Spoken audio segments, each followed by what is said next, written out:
साथियों सलाम, नमस्ते, सत श्री अकाल और जय भीम जोहार। साथियों, झारखंड में बिना आदिवासी के राजनीति ना होती है, ना हुई है, ना होगी। लेकिन अब एक नया समीकरण दोस्तों बनने जा रहा है, क्योंकि आदिवासी अब पूरी तरह ऐसा लगता है जेएमएम के साथ एकजुट है। इसको लेकर बेचैनी है भारतीय जनता पार्टी में, और जो जेएमएम के गठबंधन दल है, कांग्रेस है, आरजेडी है, वो भी बेचैन है, आकुल है, व्याकुल है। अब एक नए समीकरण की तलाश की जा रही है, और इस नए समीकरण की वजह है दोस्तों टाइगर जयराम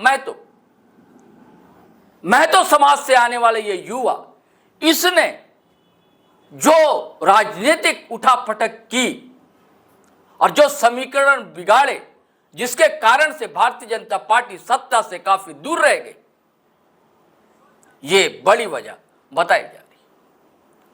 इसको देखा देखी कांग्रेस ने क्या किया कि केशव महतो को अपना अध्यक्ष बना दिया, लेकिन बहुत ही कारगर नहीं रहा। ये जुगाड़ कह लीजिए या उपाय कह लीजिए। अब भारतीय जनता पार्टी भी आप देख रहे हैं ना, रघुवर दास को, जो खुद ओबीसी से आते हैं, उनको आगे लगातार बढ़ा रही है। और क्या ठिकाना, आज नहीं तो कल भाजपा प्रदेश की कमान भी उनके हाथ में हो जाए। तो आदिवासी तो अलग है, अब नहीं जाने वाले, जेएमएम के आसपास ये तय हो गया। तो गैर आदिवासी जो वोट है, उससे प्रमुख वोट है ओबीसी का, जिसकी संख्या झारखंड में 45 से 50% बताई जाती है। अब इसमें कैसे सेंध लगाई जाए, तो कांग्रेस इसके लिए लगातार प्रयास कर रही है। आपको बताया मैंने, केशव महतो को बनाया गया। तो इस सब को चीजों को समझने के लिए दोस्तों हम बैठे हैं, और हमारे साथ हैं पॉलिटिकल एडिटर शैलेंद्र सिन्हा।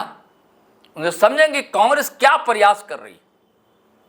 जी शैलेंद्र जी, बताएं आप।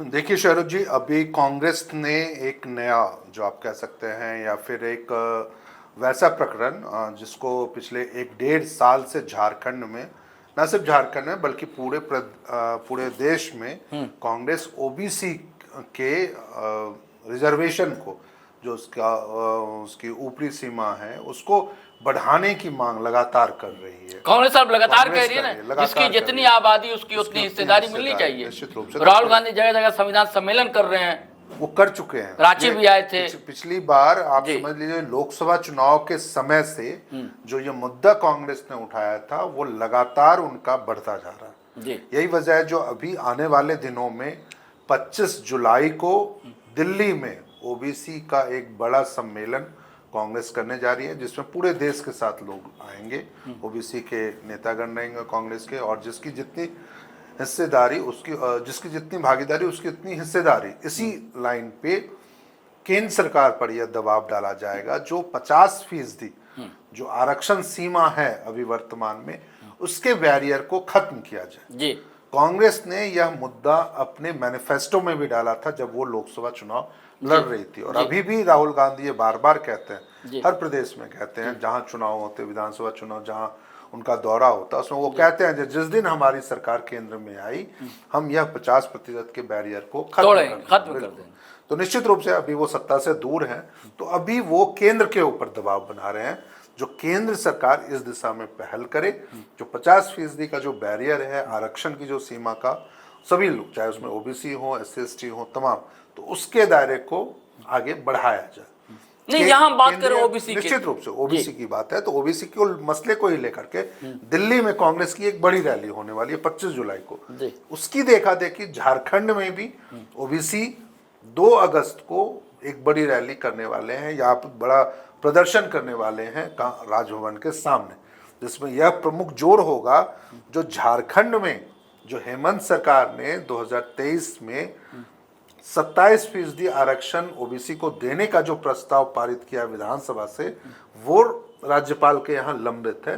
तो राज्यपाल उस प्रस्ताव को केंद्र को भेजे, ये एक बड़ा आप दांव कह सकते हैं, और इस मुद्दे को उठाने की एक कवायद है, जिसके आधार पर कांग्रेस आने वाले दिनों में ओबीसी को एकजुट रखने के लिए, या ओबीसी को अपने पाले में लाने की कोशिश, जैसा आपने कहा, जो केशव महतो कमलेश को पिछले विधानसभा चुनाव से पहले लेकर आई। वो इसलिए लेकर के आई थी क्योंकि लोकसभा चुनाव में जेएलकेएम के रूप में, उस समय वो जेएलकेएम नहीं था, जेबीकेएसएस कहलाते थे, जयराम की पार्टी, और उसके तमाम संगठन था निश्चित रूप से, और उसके कई जो उम्मीदवार थे, मुझे लगता है शायद 14 लोकसभा में से 10 लोकसभा सीटों पे उनके उम्मीदवार खड़े हुए थे। तो उन्होंने जो बड़ा वोट पाया था और जो उनका प्रभावी, चाहे वो राजधानी रांची में हो, हजारीबाग में हो, गिरिडीह में हो, या दूसरे कोडरमा में हो, दूसरे लोकसभा क्षेत्रों में जो उनकी उपस्थिति दर्ज हुई, उसकी देखा देखी एक जरूर ओबीसी को करने की कोशिश के रूप में ही पिछले साल केशव महतो कमलेश को अध्यक्ष बनाया गया था।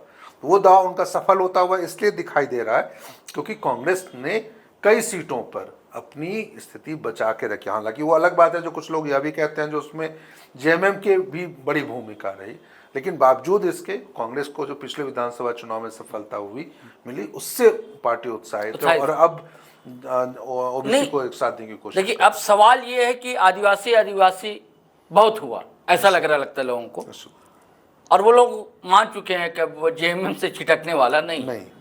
इसलिए अब ज्यादा फोकस ओबीसी वोट पर है। देखिए, भारतीय जनता पार्टी भी हड़पने को तैयार है और अब कांग्रेस भी। तो आपको दोनों के बीच अगर आप देखें सिनेरियो तो क्या दिखता है? देखिए, लोग किधर जाएंगे? कांग्रेस के लिए जेएलकेएम भी है बीच में, कांग्रेस के लिए ओबीसी वोट जो है वो किधर जाएगा? बीजेपी की तरफ जाएगा, कांग्रेस या जेएलकेएम? देखिए, ओबीसी किधर जाएगा ये तो आने वाले वक्त में तय होगा। अभी क्या दिखता है सिनेरियो? अभी देखिए, अभी तो एक बहुत बड़ा हिस्सा, खासकर युवा वर्ग वाला जो हिस्सा है ओबीसी का, वो तो जयराम के साथ चल रहा है। अच्छा। वो उनके पक्ष में भी चल रहा है। सुदेश महतो के भी खाते में, या फिर उनकी जो आजसू पार्टी है उसके साथ भी ओबीसी का महत्व। नहीं, ओबीसी तो चलिए महत्व वोट मान लिया, महत्व वोट का, और भी साहू हैं, वैश्य हैं, निश्चित रूप से और भी लोग हैं, तो एक जो कुर्मी है, कोयरी है, वो बिल्कुल वो देखिए। तो आप इसलिए कोई ये आप अभी आकलन करना हमारे लिए लगता है जो जल्दबाजी होगी, जो पूरा ज्यादा हिस्सा किसके पास है और कम हिस्सा किसके पास है। नहीं, अब तक आपने देखा ना, देखिए भाजपा की तरफ तो था, वैश्य वोट तो भाजपा की तरफ था निश्चित रूप। रघुवर दास जो सत्ता में आए उसमें बड़ा योगदान रहा है वैश्य समाज का, साहू समाज का, इससे तो इनकार नहीं कर सकते निश्चित। तो आप ओबीसी नेताओं में कांग्रेस में किसको देखते हैं जिसको कांग्रेस आगे बढ़ाए?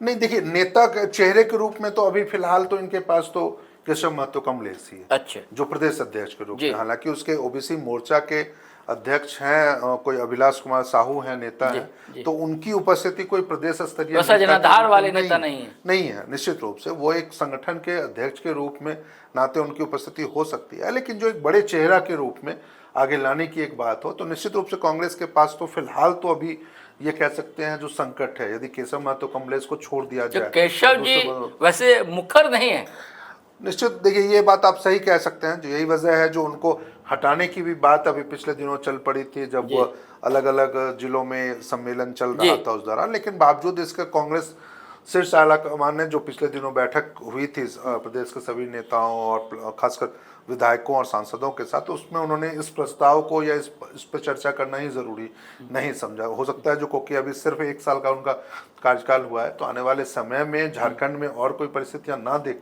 की वजह से अभी फिलहाल इसे ठंडे बस्ते में डाल दिया गया। लेकिन जो एक महत्वपूर्ण बात है वो यह है, जो आने वाले 2-3 सालों में, 4 सालों में वैसी परिस्थितियों में निश्चित रूप से ओबीसी किसके साथ खड़ा होगा, एक बड़ा वर्ग किसके साथ होगा, उनके मुद्दों को कौन सामने रखेगा, इसको लेकर के चर्चा जरूर होगी। और ये देखा जाएगा जो क्या वो जेएलकेएम ने उनके चीज़ों को सामने रखा है या नहीं रखा, बीजेपी ने अपने स्तर पर उसको बढ़ावा कितना दिया उनकी चीज़ों पे। यदि मान लीजिए, जैसे देखिए आरक्षण की बात उठ रही है, लगातार उठ रही है, अभी जैसे झारखंड विधानसभा से हेमंत सरकार पिछली जो कार्यकाल था उसमें राज्यपाल के पास पड़ा हुआ है वो मामला पड़ा हुआ है। यदि आने वाले दिनों में जब चुनाव नजदीक आएंगे और उस समय यदि ये फैसला ले लिया जाता है तो उसका श्रेय भी लेने की कोशिश भाजपा की ओर से होगी, सरकार की ओर से होगी, केंद्र सरकार की ओर से भी होगी। तो निश्चित रूप से ये घटनाक्रम कैसे आगे जुड़ते हैं, कड़ियां कैसे जुड़ती हैं, तो वो उस पर तय होगा जो ओबीसी किसके साथ जाएगा। क्योंकि वो अभी तक तो यही माना जाता रहा था जो ओबीसी का ज्यादा बड़ा हिस्सा बीजेपी के पास रहता है, चाहे वो शहरी और व्यापारी और वैश्य वर्ग क्या है उसके नजरिए से। लेकिन जिस तरीके से पिछले विधानसभा चुनाव या उससे पहले आप लोकसभा चुनाव में जेएलकेएम ने अपना प्रदर्शन किया और वो एक वर्ग रखा, और उसके बाद अब जेएलकेएम के नेता जो डुमरी विधायक हैं जयराम महतो, वो लगातार पूरे प्रदेश का दौरा कर रहे हैं, अलग अलग हिस्सों में जा रहे हैं, अलग क्षेत्रों में जा रहे हैं, और वो जो अलग जुड़ रहे हैं, कर रहे हैं, हाँ, भीड़ दिख रही है, एकजुट कर रहे हैं। तो आने वाले दिनों में आप इससे इनकार भी नहीं कर सकते जो लोग उनके साथ नहीं खड़े होंगे, निश्चित रूप से उनके साथ भी खड़े होंगे। वैसी स्थिति में अब वो भीड़ जो है ना, मतलब इस अफवाह को भी सिरे से खारिज करती है कि सिर्फ महतोई समाज के नेता हैं, हर समाज के लोग आ रहे हैं उनके। नहीं, निश्चित रूप, देखिए वो तो एक अलग बात है, लेकिन बावजूद इसके उनकी स्थितियों का नहीं जरूरी है ना कि ओबीसी वोट की बात है, और भी ओबीसी के जो दूसरे धड़े हैं वो भी आ रहे हैं, आदिवासी तो आ ही रहे हैं। तो ऐसी स्थिति में जो उनकी क्या मौजूदगी रहती है, उनका क्या प्रभाव रहता है, वो आकलन करना भी एक जरूरी होगा। इसके अलावा आप या हम या बहुत सारे लोग हैं जो सुदेश महतो की वर्तमान स्थिति को बहुत नीचे आंक रहे हैं, या उनको लग रहा है जो वो मुख्य धारा की राजनीति से कटते जा रहे हैं, क्योंकि अपना चुनाव वो हार चुके हैं, और इसके अलावा उनके पास कोई वैसा विधायक नहीं है, वोकल नहीं है जो एक सुदेश महतो भी ऊर्जा भर रहे हैं लोगों में, हाँ, दे रहे हैं। निश्चित रूप से, इसलिए तो जो अधिवेशन भी हुआ, उनका जो प्रयास चल रहा है, तो वो उनके प्रयास पे किस तरीके से मौजूदगी होती है और लोगों को कितना एकजुट कर पाते हैं, अपने पक्ष में खड़ा कर पाते हैं, तो ये भी एक है।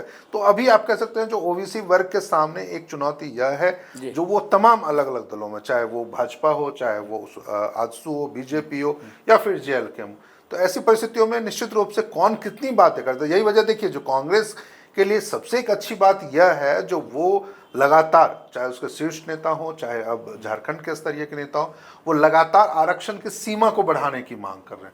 यदि ये मुद्दा उनके पास रह जाता है, तो निश्चित रूप से आने वाले समय में ओबीसी पर सबसे बड़ा दावा यदि किसी का होगा तो वो कांग्रेस का होगा। ओबीसी वोट बैंक में सिंधभानी की तैयारी है दोस्तों, और पूरे दमखम के साथ कांग्रेस भी तैयार है। शैलेंद्र जी ने बताया 2 बड़े आयोजन होने जा रहे हैं, रांची में भी और दिल्ली में भी। अब देखिए कितनी सेंधमारी कौन कर पाता है, यह तो आने वाला समय ही बताएगा।